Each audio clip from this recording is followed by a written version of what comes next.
Welcome back to a holiday tradition that's now over a decade in the making. It's time for the 11th annual Technology.fm Fireside Chat. As we start to close the book on 2025, we're gathering the family back once again to make sense of the year that was and place our bets on the year to come. Tonight, worlds collide as Adam Justice, Richard Gunther from the Smart Home Show join the forces with the crew over at HomeTech.fm, Gavin Campbell, TJ Huddleston, and myself, Seth Johnson, for this ultimate crossover event where we break down the biggest tech wins and the most disappointing flops and the trends that actually mattered here in 2025. From the smart home platforms that finally played nice to the AI integrations we didn't know we needed or didn't even want. We're covering it all, plus stick around for we dust off the old crystal balls for our annual predictions segment to see what we think is going to happen here in 2026. With that said, pour a drink, slide on up a chair, get comfortable here next to the fire, and let's get started. Let's take a little round robin here and do a couple of introductions. Adam, let's start with you. Sure. Adam Justice, co-host of the Smart Home Show with Richard, and then CEO of a small business called Grid Connect, where we build connected hardware, both for the industrial market and for the smart home. And we've got a handful of connected products ourselves under the ConnectSense brand. How about you, TJ? My name is TJ Huddleston. I own a low voltage company in central Ohio, and I also own a monitored security business as well.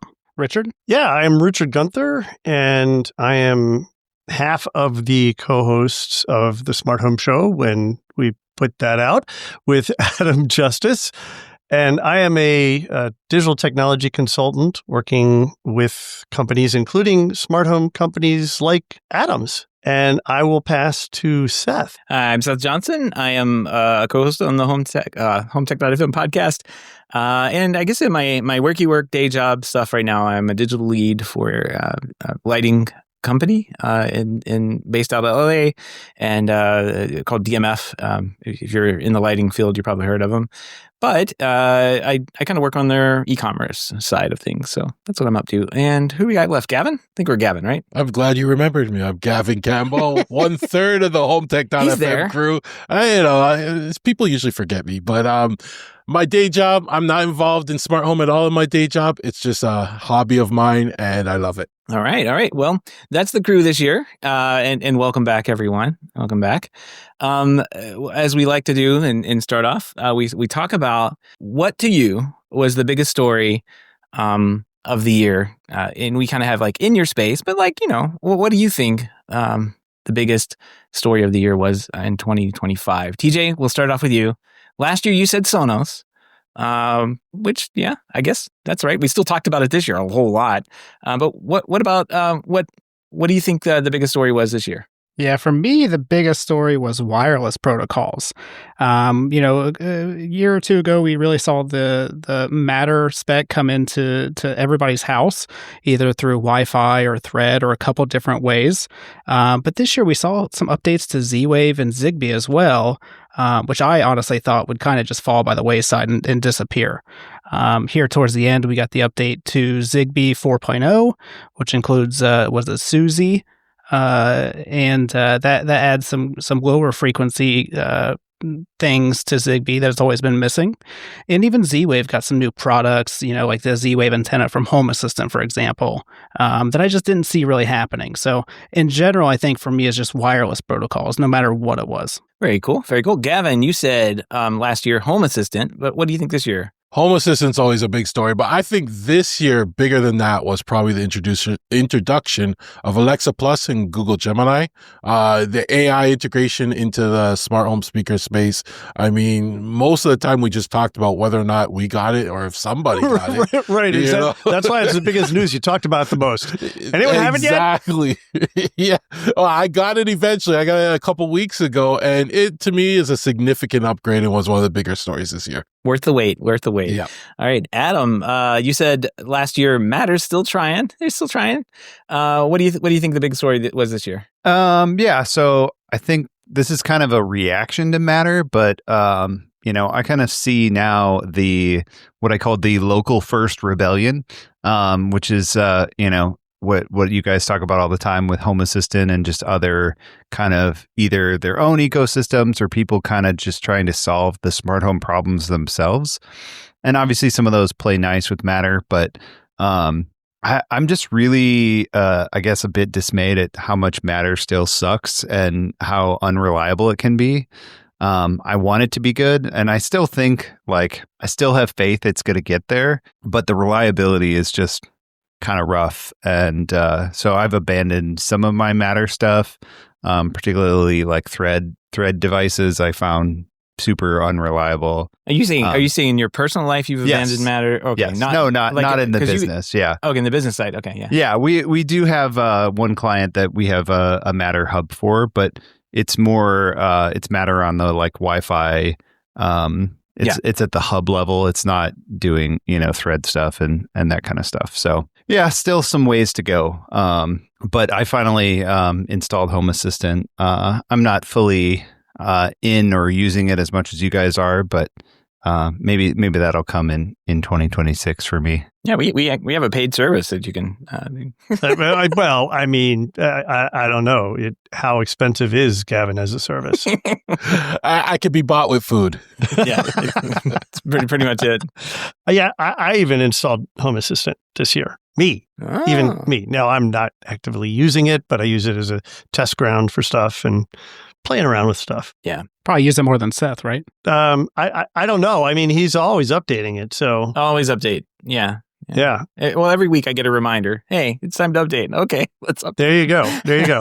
I am curious, has this been everybody's experience with Matter and Thread even still? Because I feel like this year Matter over Thread finally got better. I'm finding it much more reliable than it was before. I'm still having problems. I'll add devices to Matter on Home Assistant and they just either will fail to add or something. I'm starting to think it may be my setup. I don't know, but it's also, I just can't bother to try and figure it out. So I've been just avoiding Matter too. I don't want to fight with another protocol. I already spent too much time fighting with Zigbee and Z-Wave for so many years, and now they work great. I don't want to fight with another one. I think we are seeing actually more Thread or Matter over Thread devices at this point, right? Because when it first launched, everybody was just releasing Matter over Wi-Fi devices. And it was just old devices that they had laying around that they just so happened to update to it. And this year, we've actually seen a lot of Matter over Thread devices where it's actually becoming like a thing that you can go find. Yeah. And really, except for hubs and bridges, I don't want Wi-Fi Matter devices. I'm trying to move more toward isolating to these other bandwidths. I'm not even bought into the ecosystem. I don't really have a place that it would live, and I'm not. I see all the pain points everybody has. I'm like, I don't want that for my life. So I'm sorry. You guys go through the struggles. I'll wait for it to come out and be Matter 2.0 and be, fine. Right. There's no reason for you to move at this point. No, not at all. I mean, there's plenty of solid working product out there with other protocols, Zigbee, Z-Wave, Control 4 junk. Yeah. I've still got Control 4 lighting control throughout the house. It's not going anywhere. It works. I don't have to break it for something else. Although I did add 2 Z-Wave switches in this year through Home Assistant. So, and I found Matter is just introducing things that we already have at this point, right? Like switches and buttons and stuff. We already have that in Z-Wave or Zigbee and stuff. I think that's going to change a little with the introduction of the cameras, though. I think it will probably pick up a little more momentum then. That was going to be kind of my question for the group is, what do you think it's going to take for Matter to get people to jump in? 5 years. It's going to take time, right? Because at this point, Matter is good for the average person because they don't have to think about it, but it's going to take time to actually get all of the stuff working properly and for everybody to support everything. Yeah. I mean, if you look at the standard, they've really come far this year, but there's still a lot of stuff that's not actually supported or they've just added support for recently. Mm. And the problem at this point is that everybody requires their own individualized apps and services in order to use the full features of those devices.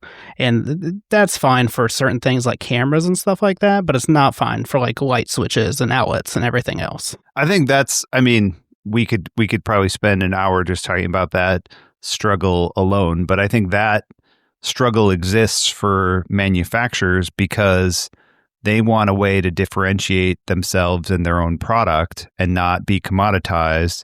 And so that's sort of the battle that's going on here, is like people want interoperability, but manufacturers want a reason why you're going to pick them. And I don't know how you resolve that. Yeah, I kind of agree, Adam. I don't think that's going away. Just for that simple matter. Sorry. I don't think that's going away because that is how they differentiate between the products. That's how one Matter compatible presence sensor is going to do something else that another one doesn't do, or have another feature that another one doesn't have. They're gonna build that in the app, but that's not the purpose of Matter, to bring all those things in. Now they should expose the automations, like they should expose like a way to access that information through Matter somehow. But I can see how they will take some of the features, especially around setup, and they may move those over to their own thing. And then it would be nice if they triggered, like I can think of like the presence sensors and how those all kind of work. Like I can set it up in the Aqara app, right? And I think if I do that, then I have like these zones that'll trigger either presence positive or negative, right? And that's all I need. I don't need to set it up through Matter. I don't need to set up like XY coordinates through Matter. No, I don't care. Let's use the Aqara app for that. And then I'll switch over and run the automations off of the events that happen somewhere else. Or use the Aqara app. I don't care. Yeah. Well, maybe we can dive into that example a little bit more when we get into favorite products later. All right. Sounds good.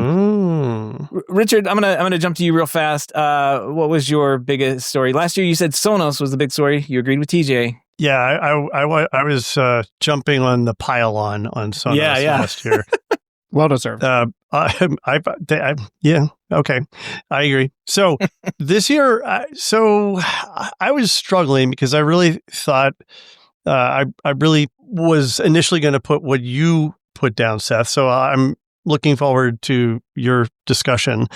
But I think as a good second, I find it interesting this year that while Home Assistant is becoming more and more popular, you hear more people talking about it, more companies taking it seriously now. At the same time, we're seeing this huge pushback from companies who are deathly afraid of losing control of their product to third parties. And, the poster child of this, of course, is Chamberlain. Yeah. As they continue to make headlines, even this last week, while companies like the guy who's making RadGDO, or however you pronounce that product, are really trying to work around the limitations of the lock-in that Chamberlain has created. So, Seth talked about the challenges with BMW now locking everything down. And so you could have all these capabilities where you could integrate all the things in your life that are, in fact, part of the Internet of Things. But nope, you're going to have to do it the way the manufacturer wants you to do it and be happy with it, even though their app experience probably sucks and doesn't integrate with the things you want it to integrate with. I find it all very frustrating. I hope that the companies that are taking this defensive stance get a lot of pushback for it, get a lot of blowback, lose market share. And I think we should be doing what we can to help educate consumers over why that's such a bad thing. Right. Yeah, I guess to bring people up to speed on that one, Chamberlain basically came out and said all of their future garage door openers are not going to allow kind of third-party access to any of your, kind of other controllers. So there will be no dry contacts. There will be no other ways to access it. And basically, it's going to be their ecosystem or the highway. That's okay. I'll just choose another garage door opener in North America. What choices do I have, Adam? Yeah, none. What choices do I have? Well, I mean, technically there are some choices, but they're not well-known brands, right? So it's challenging. Yeah. It seems like it's asking, well, I would say almost, it seems like it's asking for a DOJ referral, but probably not getting anywhere in this environment. Well, that's an interesting point, though. Yeah. Because it is a very monopolistic approach. This is why my favorite company in the smart home space right now, Third Reality, just came out with their amazing garage door opener, which is basically like a SwitchBot fingerbot that just presses a button.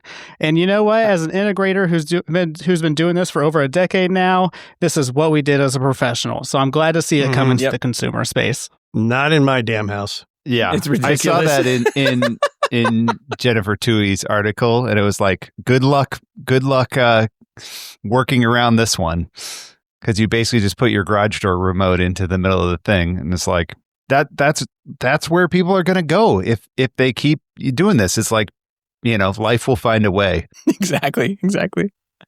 All right. I will go on to me here. Last year I said it was going to be the biggies struggling with AI, the big companies trying to figure out how to stick AI into their products, and I think that happened.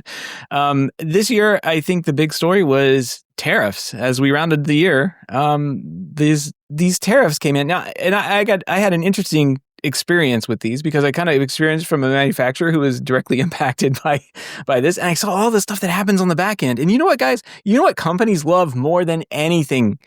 It's uncertainty. They love uncertainty.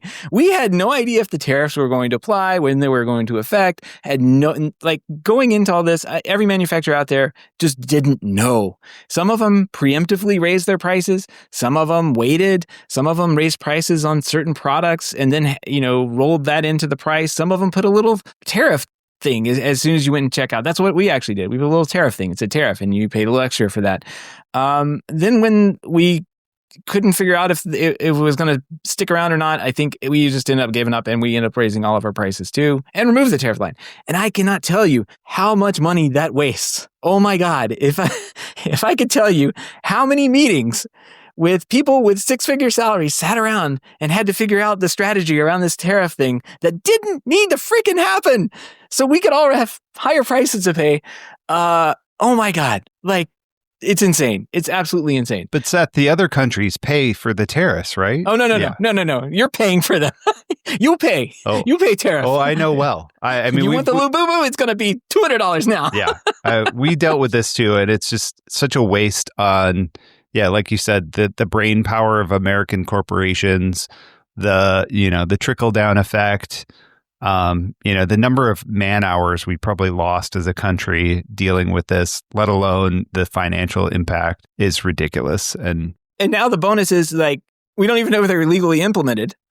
They could roll back. I don't know. We'll see what happens. They could roll back. And if they do, guess what? You guys are all getting a rebate. No, you're not getting a rebate on your products. And the prices are going to still be high, right? No one's going to lower their prices now. So thanks. Thanks a lot, stupid government who did this, because I'm sorry, that is dumb.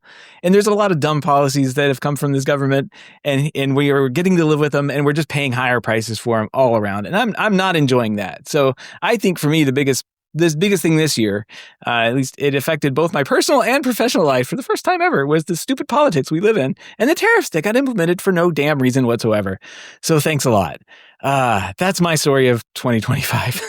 Yeah, as a small business owner, this has also been a struggle to face, because it reminds me of COVID when, before COVID, I had like a 30-day timeline on estimates. The estimate's good for 30 days. And during COVID, that changed to 14 days. After a couple of years of COVID, we switched it back to 30 days. And now we're back to 14 days because I have no idea what the prices are going to be here in 14 days. For the longest time, we didn't know if stuff was going to double, triple, if we could even get it. And a lot of the stuff we didn't actually see in increases on until recently. I think in the past month or two, Ubiquiti has added tariff surcharges to their camera products. But we've also noticed certain things like Sony TVs that just got more expensive this year whenever they came out with a new version.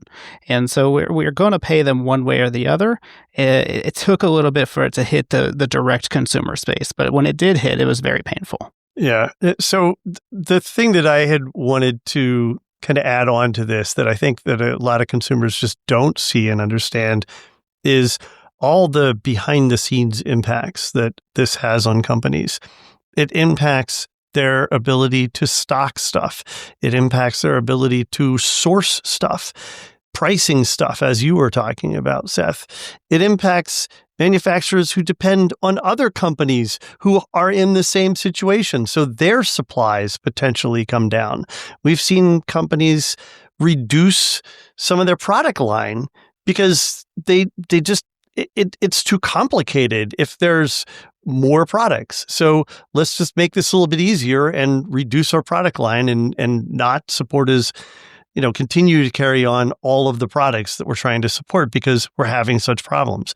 It's been really broad and deep, and also reminded me quite a lot of the COVID time when we saw all the supply chain problems. The thing that makes my blood boil about it is that it's not actually about bringing manufacturing back to America.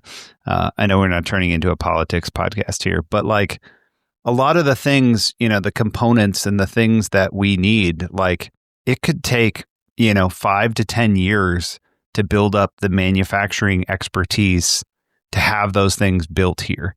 So there isn't actually a way to just onshore all of this, nor is there a way to do it quickly.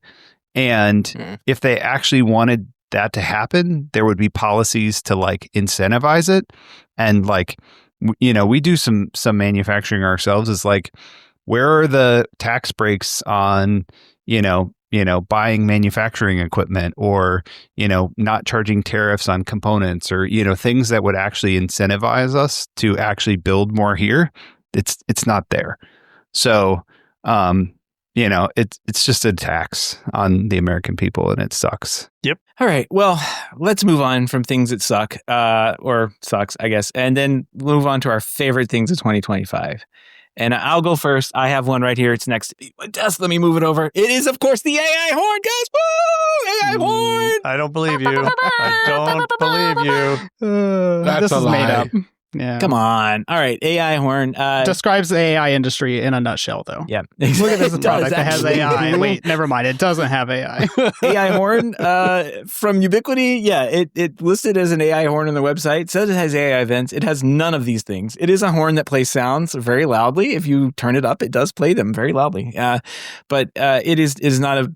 It's not a very good product. And what does the thing cost? It's like $300 or $400. I don't know why I bought it, but I did. So there we go. And it sits on my desk and just collects dust inside of its AI horn at this point. One day I'll hook it up. Maybe not. I'll probably just sell it at some point. So why is that your favorite You product? do have. Wait. Did you not have an actual favorite product? I do have a favorite product this year. And my favorite product is, the first part of that is the AI stuff. And it's not the AI you think it is. I've been toying around from AI from about this time last year and just really seeing it just exponentially increase in what it can do on the programming side of things, on the development side of things. Mm-hmm. I do not see the same thing at all in any consumer-facing product at all. And I am, except for maybe the digital creation stuff on videos and stuff that Google's come out with recently, that's looking impressive and interesting. But I'm not seeing what I see with the tooling for AI products for developers happen in any way, shape, or form on the smart home side of things or in any other product at all. What we can do inside of with development tools and the things that are setting up for that is just completely different than the Chat GPT thing that everyone listening to this is probably familiar with. And Gavin, I shared with him a little while back, a video.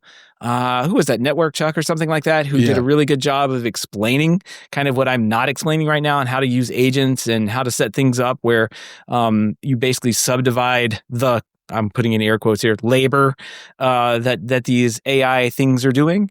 And just doing that and improving on the tooling and how things go through. It's absolutely stunning the things I can do off a single prompt that just get done. And it is reinforced to me that AI is a great tool. It is like a hammer, and literally everything looks like a nail for it, but it's a very good hammer. And if we learn how to use that tool extremely well, I think it's going to be a benefit for us.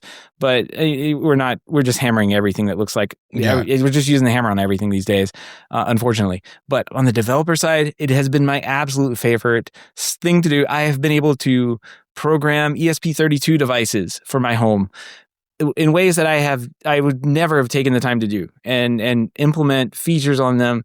Not only implement features, but actually go through the instructional steps of how to set up those devices for programming them with the specialty code that the AI thing generated. I had no idea how to do that. I just asked it for the steps. It spit out a bunch of steps, and I was able to complete the task. Amazing. So yeah, I really think that the tools that we have on the development side, as soon as you guys start seeing that roll over into the Home Assistant ecosystem, the Alexa ecosystem, all that stuff, it's going to be the promised land for what AI promises to be. But I'm not seeing that right now. Like on the consumer side, it doesn't exist. It's completely different. You guys are getting such a dumbed down version through ChatGPT than what developers have access to. It is wild. It's wild. So that's my favorite product this year. I have to back you up, Seth, with this one, because when you introduced me to it, I was kind of skeptic at first. But by the time I was done with it, I had a whole development team of bots created, from a project manager to a Git specialist to somebody that just manages the version of the code. And I'm not even a developer. And what I eventually became was just the client. I just say, hey, I need a script to do this. And the project manager takes it from there and coordinates everything. So yeah, what you get with the ChatGPT and, that type of stuff is very basic. This takes it to the next level. So I agree. And every week it doubles on what it does. It's insane. It's absolutely, this is the fastest moving product I have ever experienced in my life. And I went through the .com era. I went through the iPhone era. Like, this is moving faster than any of those things.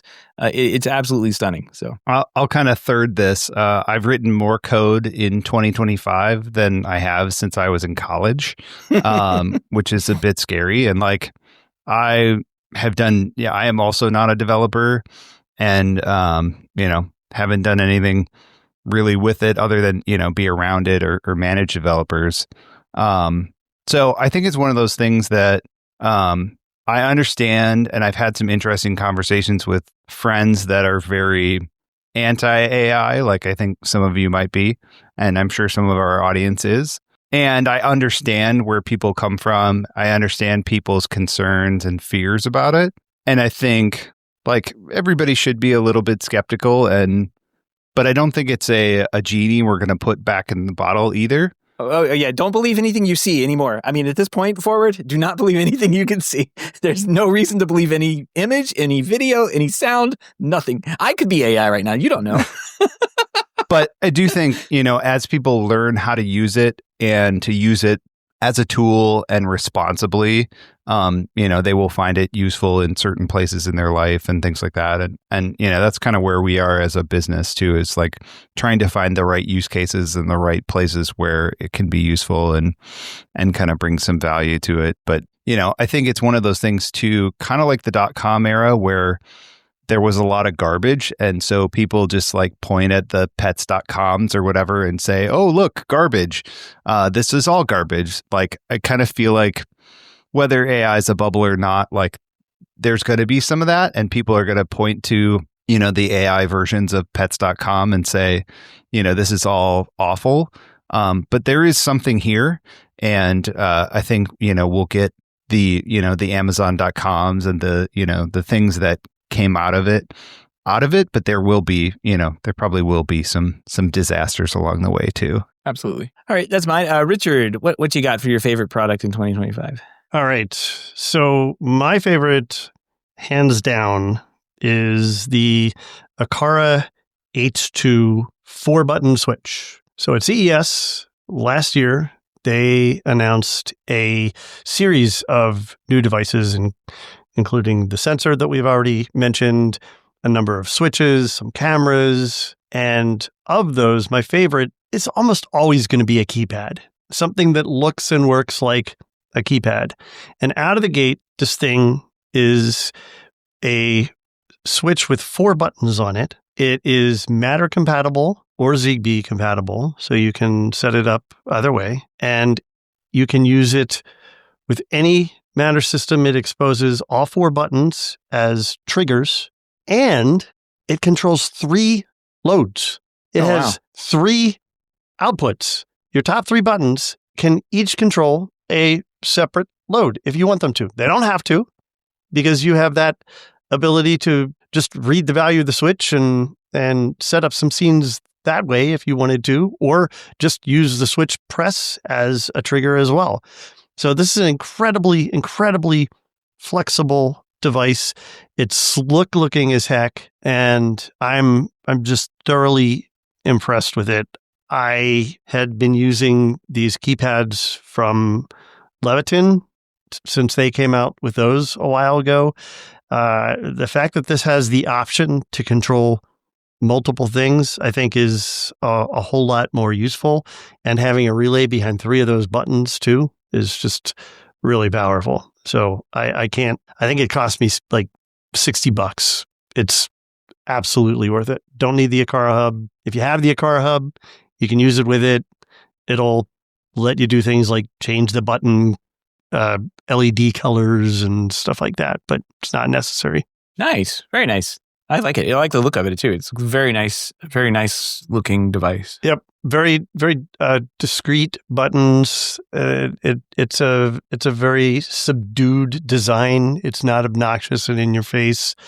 It doesn't have any designs or writing on anything. So as someone who likes to engrave my own buttons, I don't have to worry about like working around or trying to switch out any of the buttons that already have some sort of indicators on them. I might have to look at this for my house. The interior walls of my house are all 2x2 because it was built in 1959.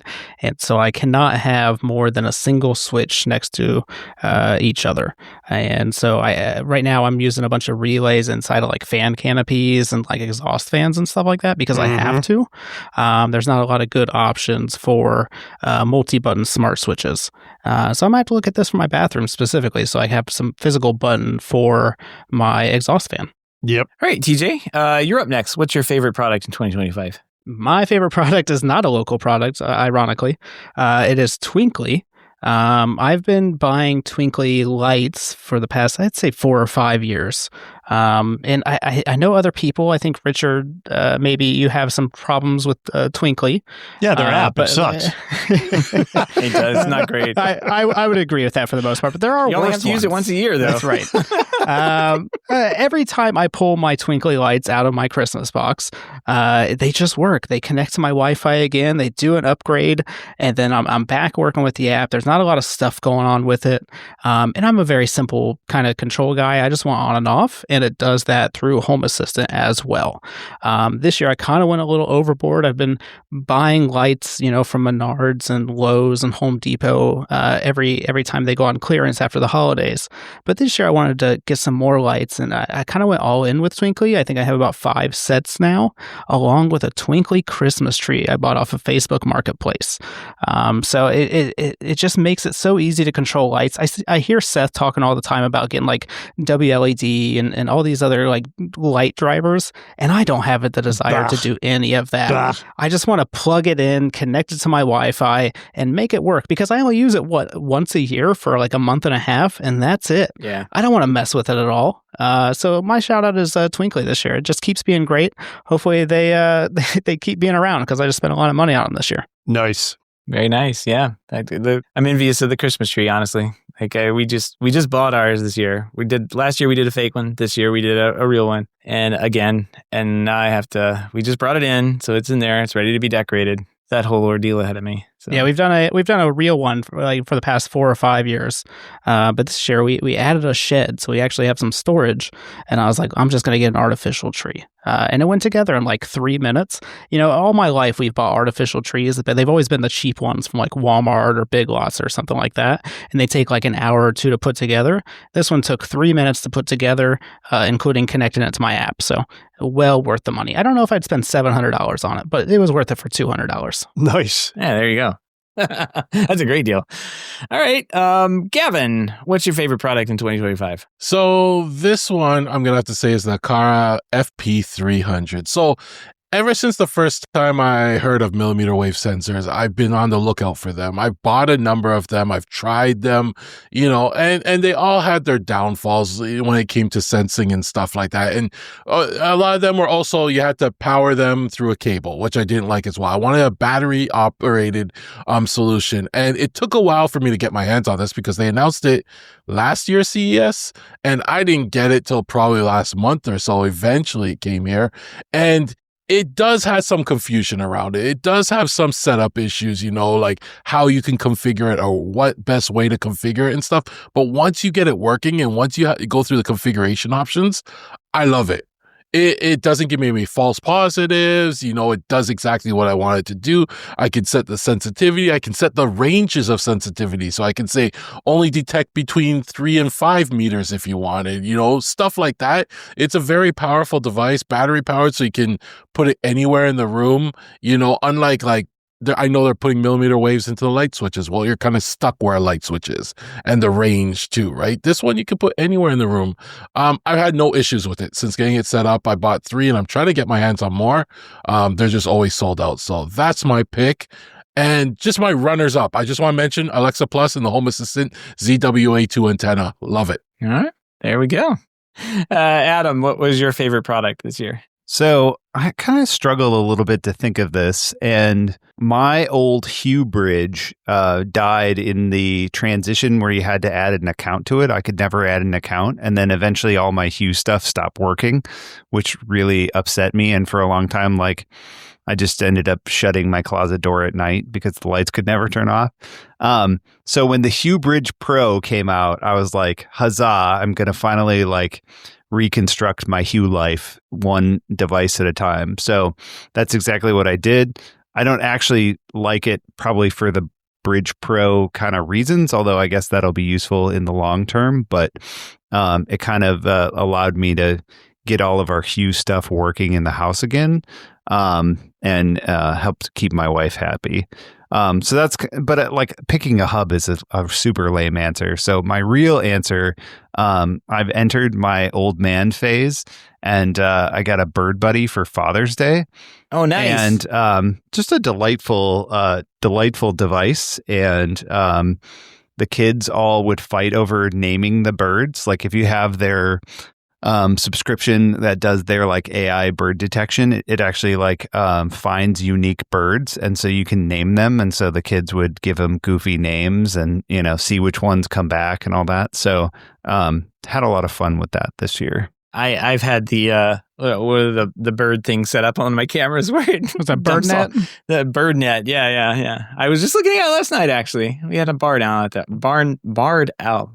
Yeah, every time I hear about Bird Buddy, I really want one. I'm the type of person that I also feed the birds, and so I have 3 or 4 bird feeders throughout the property here.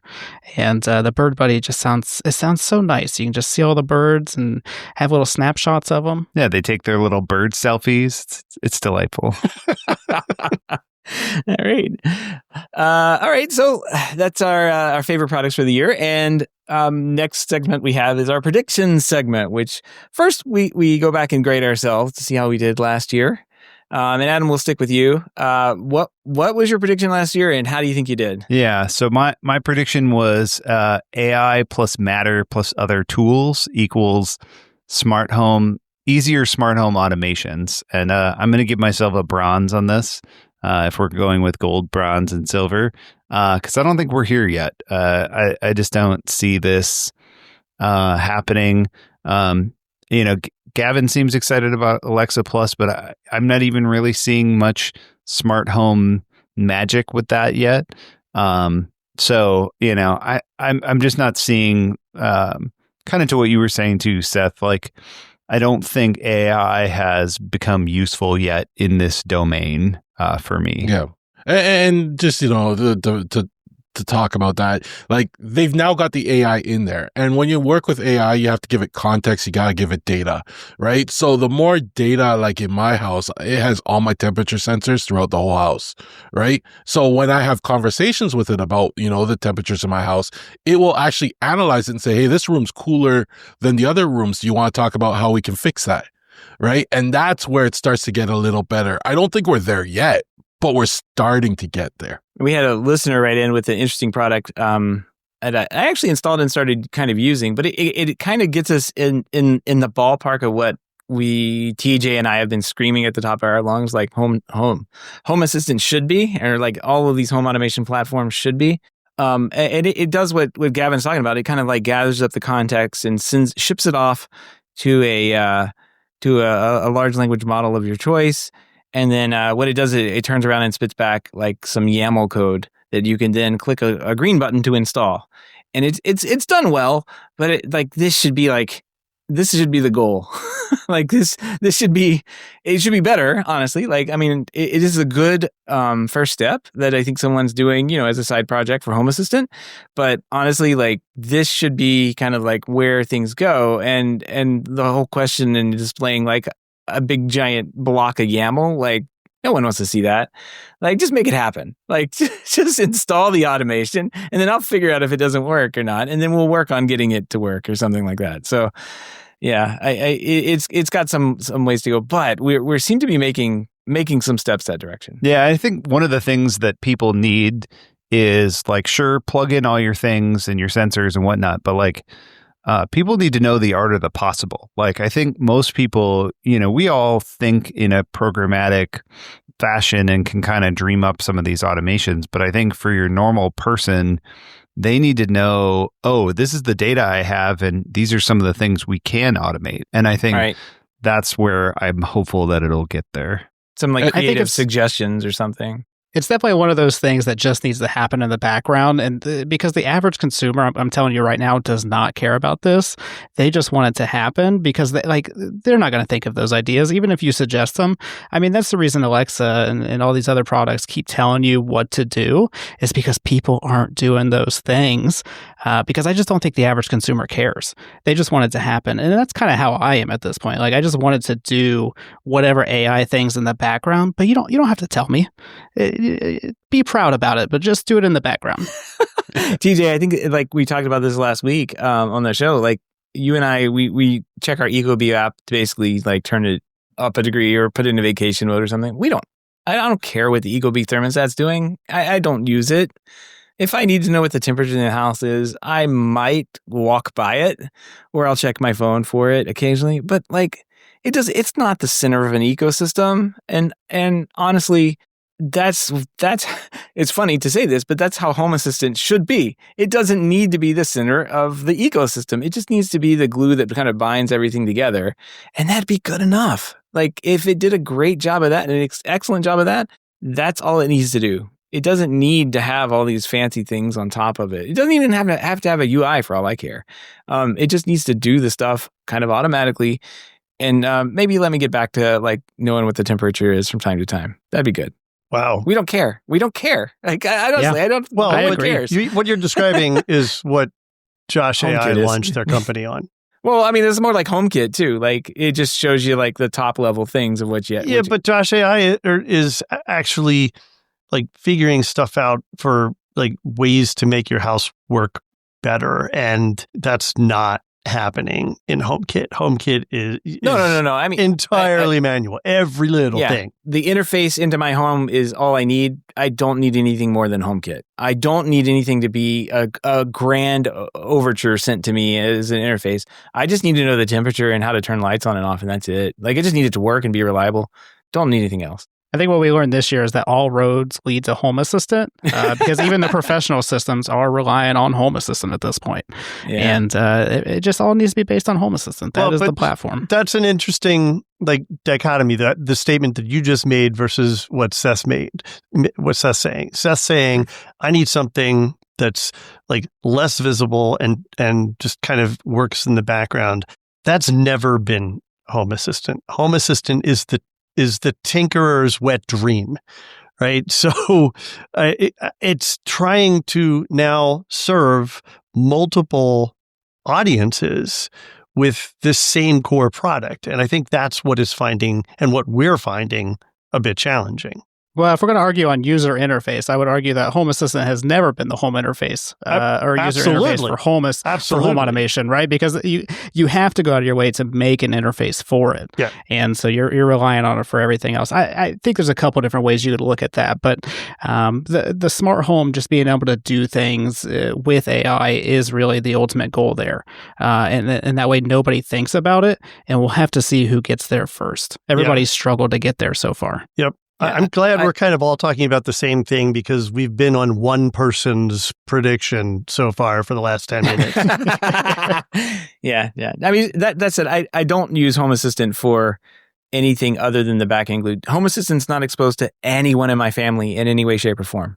So it is not trying to be the central hub in my house. Like it's not. So I think there's a way that it can proceed that way. And if they play their cards right, I think that's the best way for them to go, honestly. Just be the glue. Be the glue, guys. All right. Who are we on now? Richard, are we Gavin. on you? We're at Gavin. I was going to skip him. I feel like we already talked about everything I wanted to say, because my last year prediction was, the mainstream integration of AI with the smart home. And I think we kind of did that with the introduction again of Alexa Plus and the Google Gemini integration. Did we? Well, hold on. That's a stretch.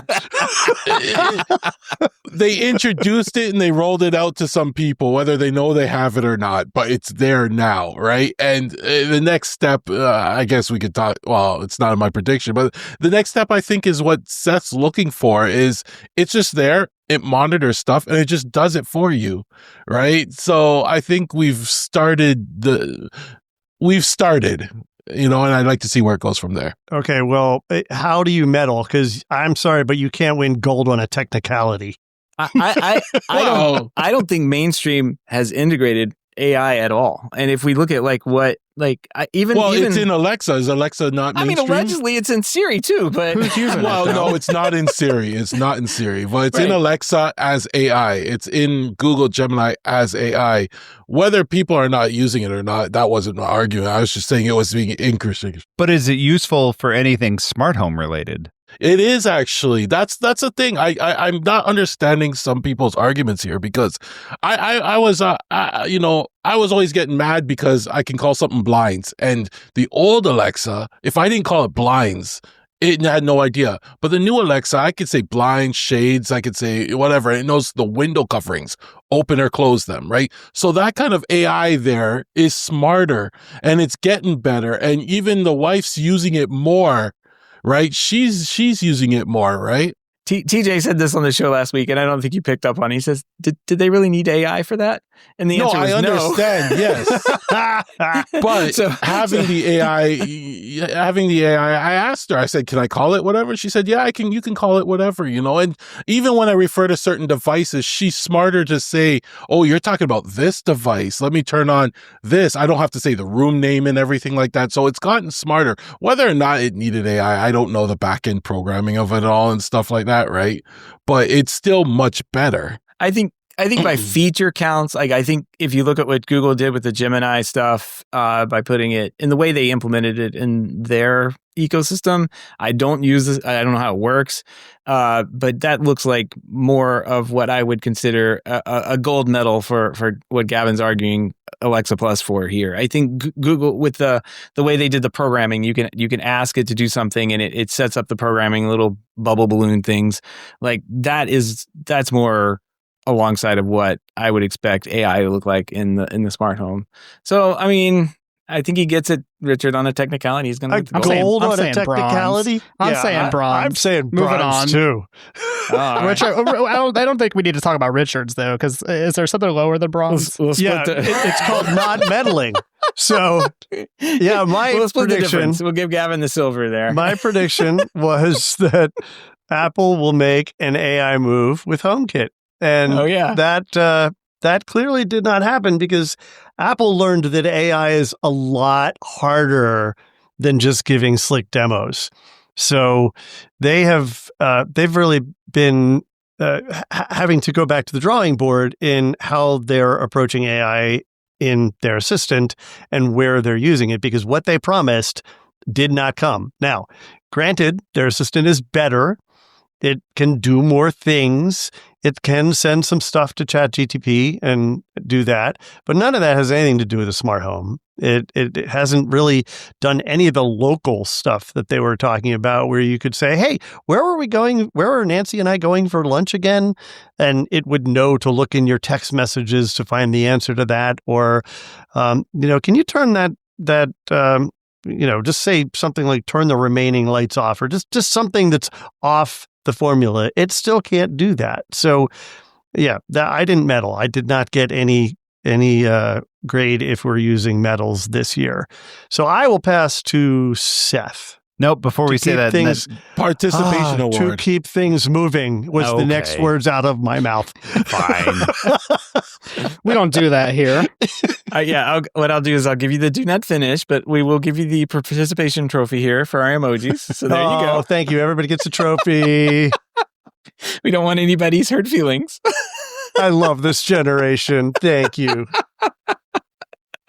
All right. I have no idea looking at what my predictions are for last year. You just did everything. I just did everything, yeah. I said DIY more integrations with Matter or Home Assistant. I guess sure. I've seen more day one integrations. Like we've seen more news stories come out and say, we work with Matter, we work with Home Assistant. Absolutely. Okay. Absolutely. Pro, I guess I'm going to give myself the gold in this Pro one. I said Pro. Anyone guess? Like manufacturers still trying to figure out what to do. And I really feel that's the same situation. I have not seen any movement in the Pro space at all. Whatsoever. And the only thing that's happened is mergers and acquisitions, which means the market is just shrinking. So they have to have fewer companies. Not a good sign, but there it is. And then also the prediction was AI everywhere, which is definitely something that happened, but not really. Not the way we wanted. That's pretty much the rabbit's foot wish of AI, because we or the monkey's paw, I guess, where the finger went down and we did not get the wish we wanted the way we wanted it. So oh well. But I don't know. What do you guys say? I mean, when you guess 20 things, you're bound to get one of them, right? I guess you get a silver then. You have to split it, okay. Right? So silver. All right, silver it is. All right, and then TJ, what you got? I said robots. Last year we started to see robot lawnmowers take off and become mainstream. What else can we robot?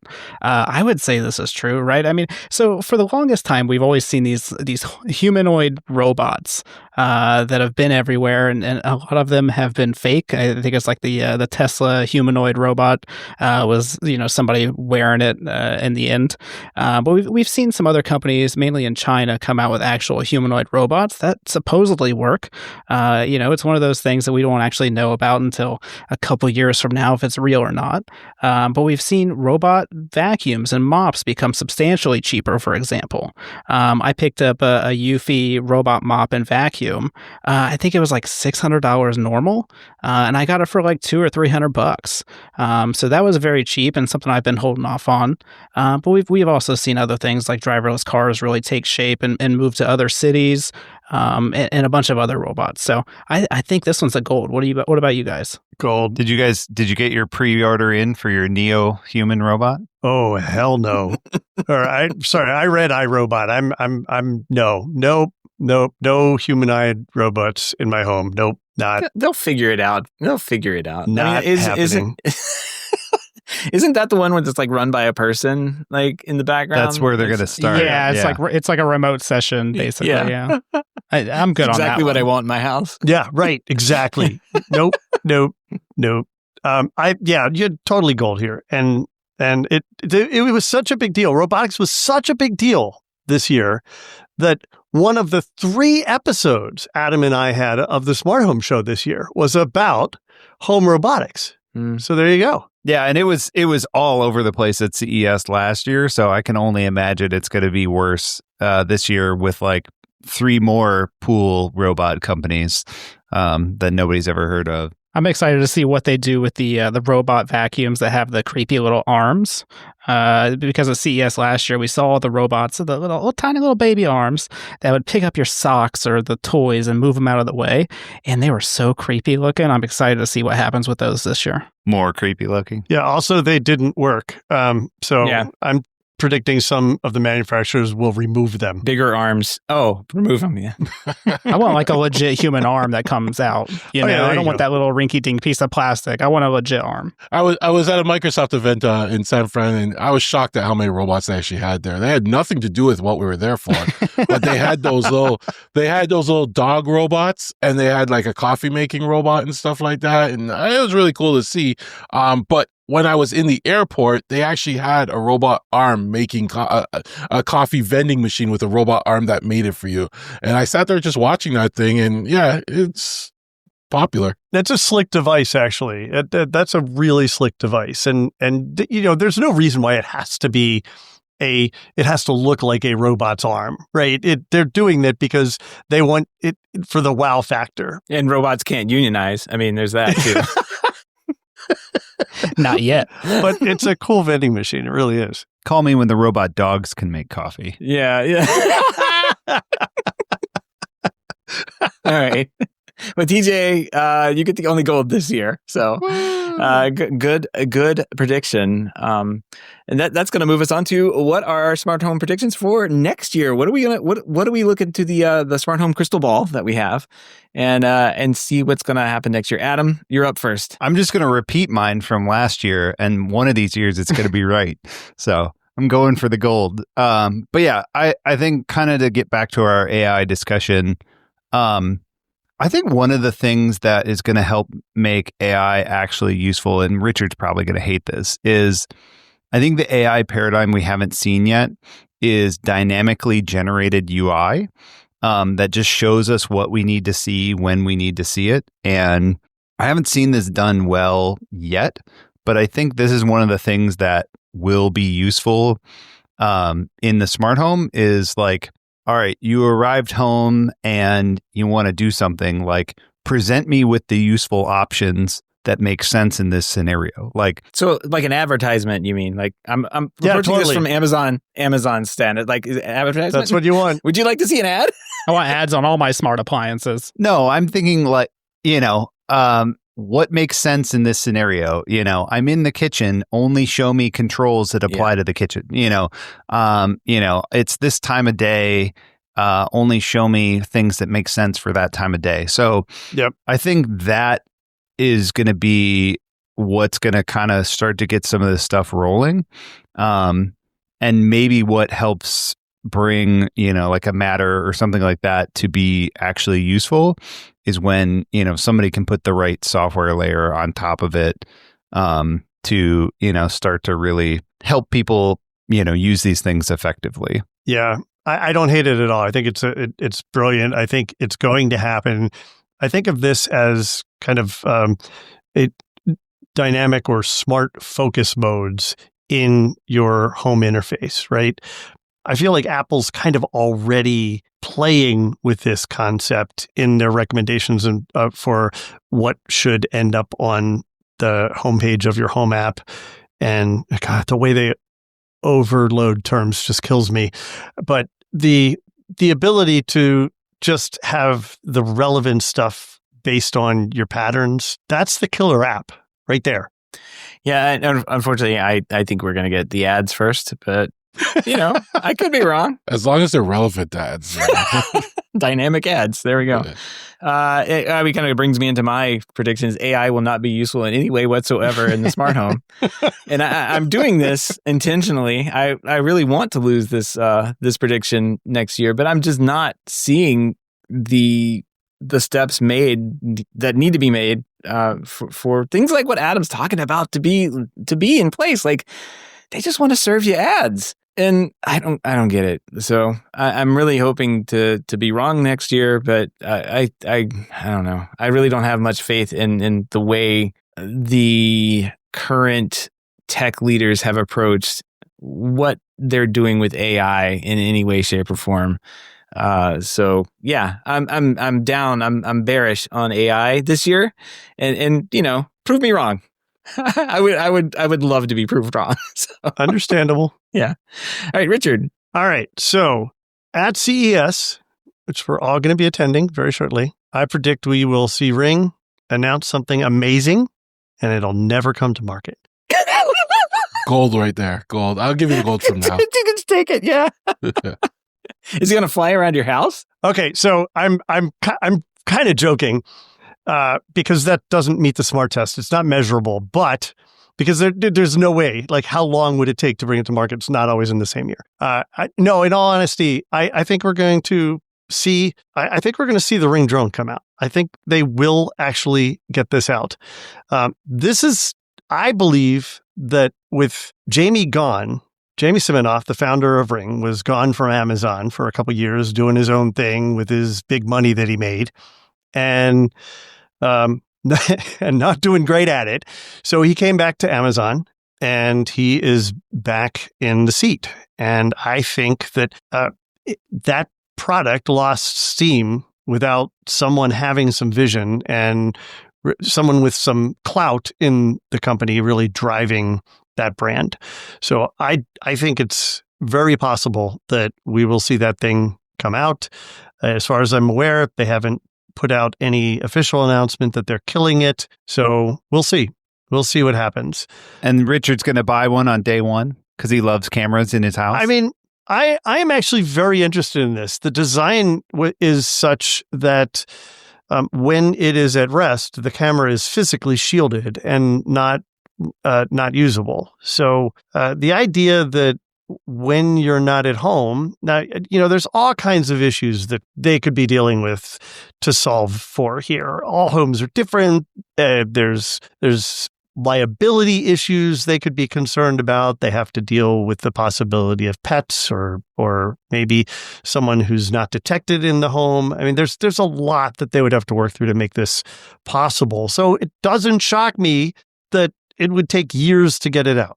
I hope you're correct, because honestly, I really want this product to become a real thing. I do think it's a good idea, especially depending on how much it costs, because depending on the size of your house and how it's laid out and everything like that, you might need 3 to 10 cameras depending on what you're actually trying to watch. So I think it is a good idea.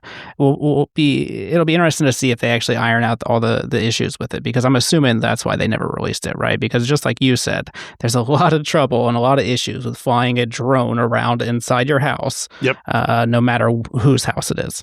Absolutely. Can we touch on the pets? Like, is there a prop bet that we can make on this to see how many dogs destroy these things as they're flying through the air, or how many dogs absolutely are terrified by this thing that's just making bumblebee sounds throughout a house?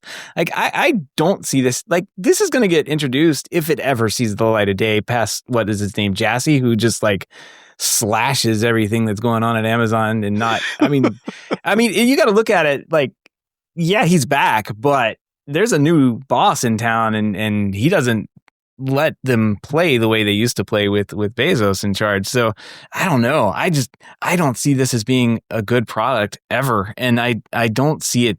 If it hits the market, I'm just curious as to people who get this and find out their dog is, fainting in the corner or something and this thing goes off. I just don't see torturing pets as a good thing. I don't get it. You're worried about dogs. I have 2 cats, and one of the cats would 100% attack this thing. Right, and be able to jump up at it. I think they're going to recommend that you not use this if you have pets in your home. I think that there's all kinds of problems that you could have there, and that might also shield them from significant liability issues. Yeah. All right. Well, TJ, what you got? Ooh, my guess for 2026 is that Home Assistant will become mainstream. And what I mean by this, right, is because there's not that many smart home hubs anymore. We've really narrowed them down. You basically have Alexa. I wouldn't really count Google at this point because I don't know what they're doing. They're doing nothing. What? Apple Home, they've released Gemini. Whatever, they have no other products. HomeKit is basically dead at this point. It will never die because Apple will just include it with their phone. It's not dead yet. But no. they've had no big updates to that platform either. And so what you're stuck with? You're stuck with Smart Things, which is basically running on other people's hardware at this point. That's basically you're stuck with Habitat and Home Assistant and Wink. Wink is still there somewhere. In your refrigerator. Yeah. And Homie's there. Yeah, Homie is there. We'll have to see how that goes with LG purchasing them. And LG's trying to get their one hub out. They're Was it launching it overseas. ThinQ or is it something else? Yeah, the ThinQ One hub. Yeah. But anyway, Home Assistant, I think no matter who you are, at this point, Home Assistant has become easier to set up and easier to manage. And they've been pushing recently to create products that people can just plug in and use. And I don't think your grandma is going to go out and buy a Home Assistant hub, but somebody that buys a house and they just want to control some lights may actually look at Home Assistant at this point because it integrates with everything and it's become a lot easier. I still think they need an easy, medium, and hard mode before this really takes effect. But I think Home Assistant's going to become mainstream. It's funny when you said that. The two people, the Gavin, just like, nope. I'm like, nope. It's just not going to happen. We'll DJ. just put the bronze here now. Just go ahead and set you down as a participation award. You don't get bronze for a no. I mean, I'm sorry. Did not finish. So negative. We'll see. We'll see. I would be betting against this one. But, Jeez, already count me out.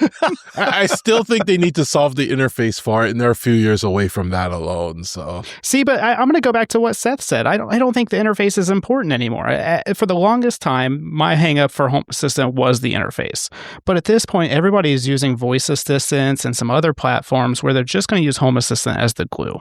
And I think that is really where Home Assistant's going. They're going to continue to do stuff with the user interface, but I think for the vast majority of people, they just want to use voice control or they want to like tie it into HomeKit or something else that's really simple and they could just use it on their phone. I'll give you a measurable for this. We will give you a placing medal if there is some sort of product for Home Assistant, some sort of Home Assistant bridge product available in a Best Buy. Ooh, that would be my measurable. That would be mainstream.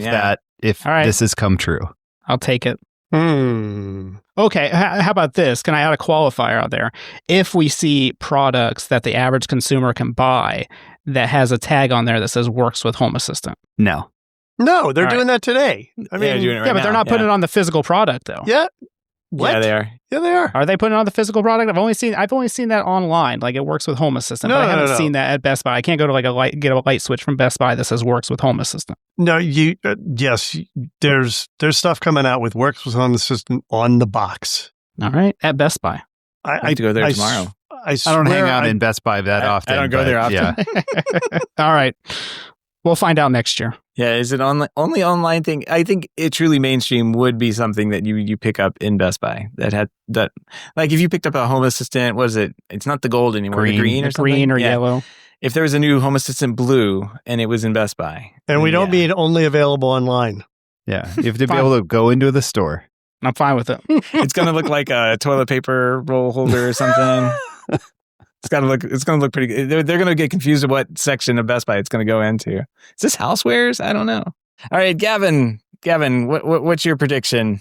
I think this is going to be a big year for the robot lawnmowers, and I think it's just going to settle this year. I feel like they've been going through transitions the same way the robot vacuums were going through it. You know, you had the wall bumpers at first, and then you went from there, and now LiDAR and everything, and they've gotten a lot better. And I think this year, they're going to introduce more with LiDAR, and it's going to be much better, and then it will hopefully settle. Prices are going to drop, and maybe I'll see somebody else in my neighborhood buy one, and I'm not the only one having to answer all the questions. That's what I'm hoping for. I think after this year, it will be a matter of them just trying to figure out other things, like how do you do trimming or add extra features, like maybe identifying weeds and pulling them out. Who knows?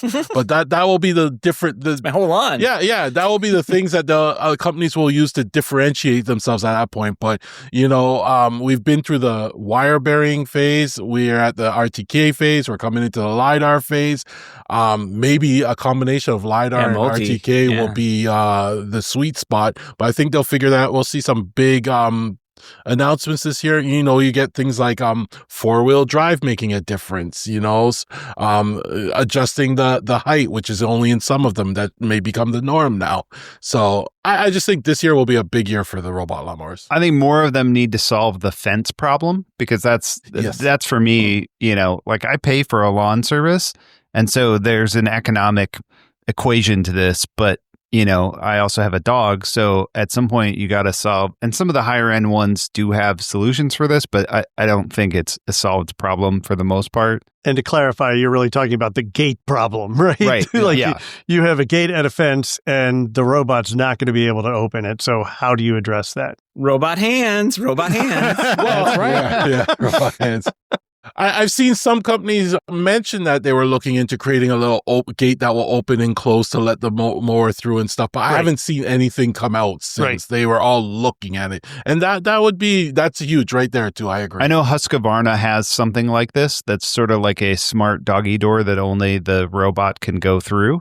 That's the only one I've seen that has something that kind of solves this problem. But like, even that's not super simple, because then you also have to like install it. So you're like cutting into your gate or your fence, or it's just complicated. So I think some of those type of things are what it's going to take to get there. And then, I think then you'll start to see, as the economics, the price come down and it becomes easier to use, then at some point people are going to just do the math and say, it doesn't make sense for me to either pay somebody else to do this, or their lawnmower breaks and they, just kind of like what we said about Best Buy is like when you start to see these things show up in your local hardware stores, so that when the lawnmower breaks and they go to, we have Ace here or, Home Depot or Lowe's, and instead of buying a new lawnmower, you're going to pick this up. I don't think you're there yet, but I don't hang out at hardware stores much. They're close to that, actually. Yeah, they've got the boxes and the weights and everything under where they need to be for Home Depot. So they're close to doing that if they're not already in some Home Depots. But we're close to seeing these becoming. You know what? One of the things when we were talking to Jennifer Patterson-Tui, when we had her on the show, she mentioned that a lot of the reasons we're seeing these things pop up now is because all the patents expired for Husqvarna. And that has just opened the floodgates to all of these other companies to go out and make robot lawnmowers. And I'm like, oh, that makes total sense. Because it was for a while we saw Husqvarna just kind of do nothing. I mean, they did make some things, but they were kind of cursed with product like batteries and things that weren't all that great, or they were very expensive. Now the battery technology has gotten a lot less expensive. All the like RTK, GPS, all that stuff is built into phones, and they're benefiting from like the what is it called, the when your manufacturer has like the abundance of product to choose from. They're benefiting from all that. So we're seeing like Gavin said, the prices come down and be reasonable, and the technology last a little bit longer. When we talked to Wayne, I think he said these things last like 3 to 5 years or something like that. Yeah, which is not great in the grand scheme of things. I have a lawnmower that I bought when I moved in, and it's probably dead now because I can't get it to start very much anymore. But that's a 10-year investment that I probably spent $200 at Home Depot on. If we can get robot lawnmowers into that space, I think that would be for most people. I think, Gavin, what you're going to see, though, I think you're going to see like companies, like lawn mowing companies, set these up in people's yards first. Yep. I think they're going to be the front line of this. I'm already seeing that, actually. I can order them. And just on Adam's note, if I go to Home Depot Canada, they have the Man Motion ones on their website, but they're not in store. They don't get any store space, but you get them delivered to the store, delivered to your home if you want. So we're getting close to that. To what you said, I had a friend who was in the landscaping business, and he was starting to experiment with that idea of like sort of lawn mowing as a service that involved a deployed robot.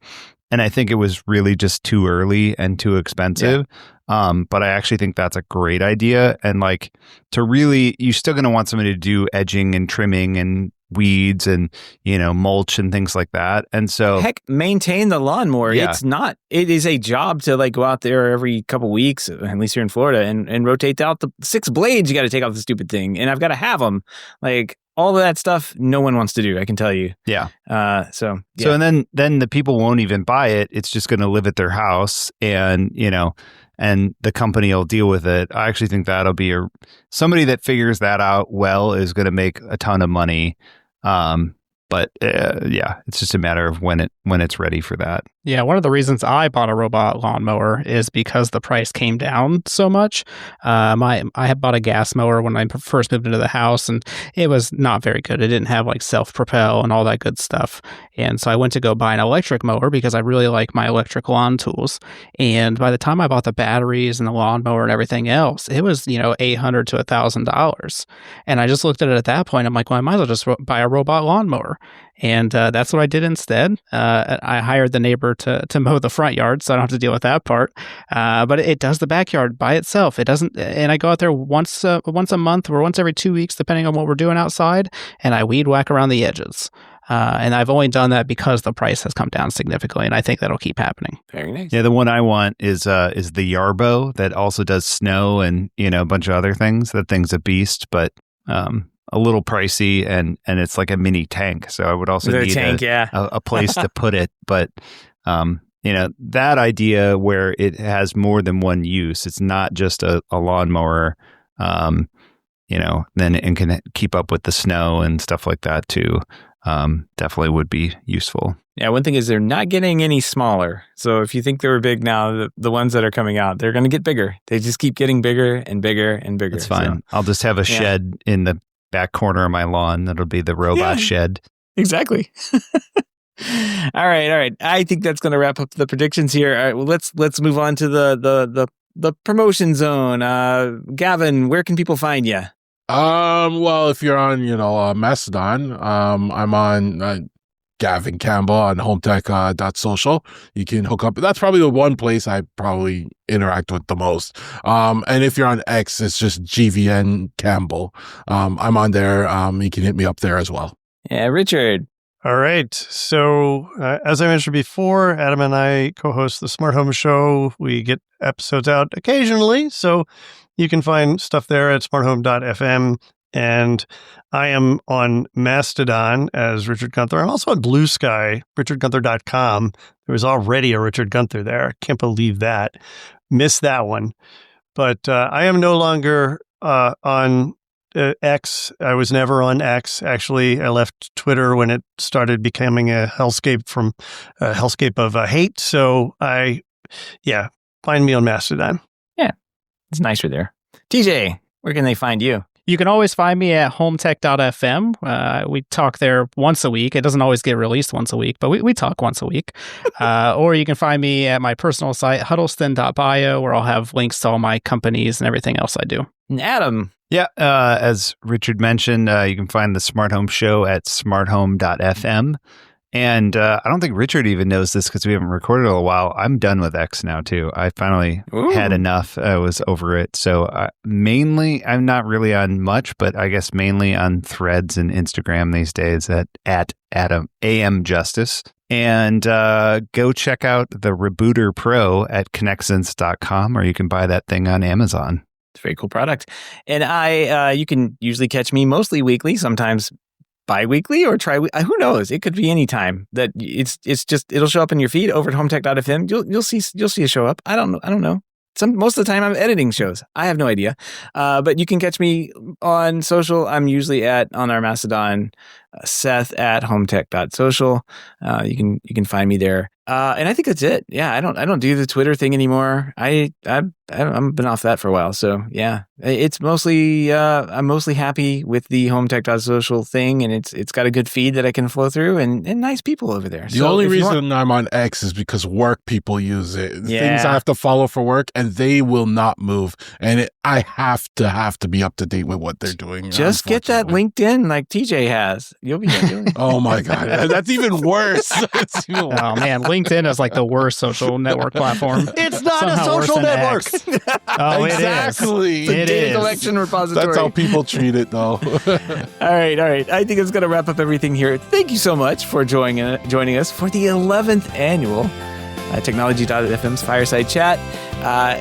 Check out everybody's the podcast everybody's doing, and I guess we'll see you next year. Everybody have a great 2026. Happy New Year and happy holidays.